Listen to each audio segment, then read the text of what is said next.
All right, so your winds are out of the north. So that's the story right now.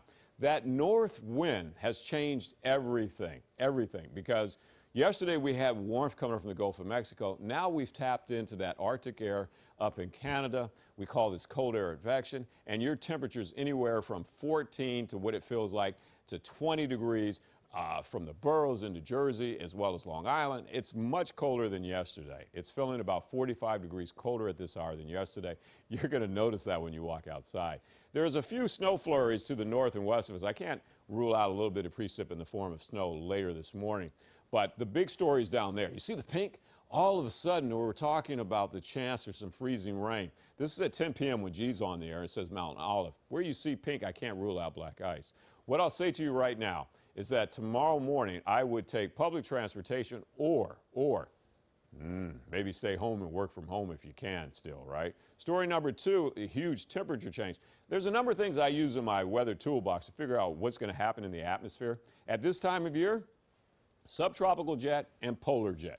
I look at those and see if we're going to be impacted by them. If we're not, our average temperature is around 44 degrees. So if it's 44 degrees, the reason for that is we don't have any warm air coming up from the south or any cold air coming down from the north, and we're heated up by the length of the day and the angle of the sun. And that's why we're around 44 degrees for a high. We don't have that many hours of sunlight, but the angle is getting a little bit stronger, and we're going to start to rise as we get towards spring.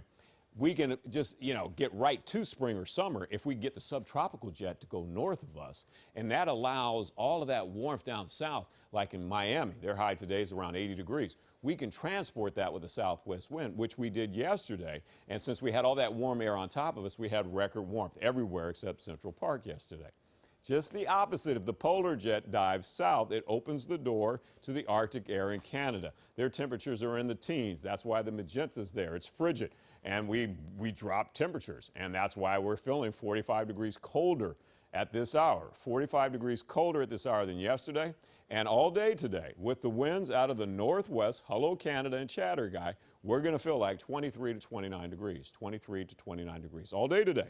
Keep that in mind. Yesterday, you were at 72 or 70 degrees in Jersey and about 68 for Central Park.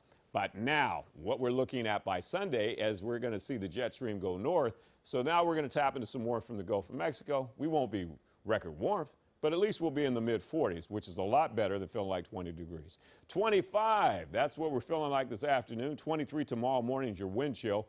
And then Saturday morning, oh my, we get down to 6 degrees is what it's going to feel like.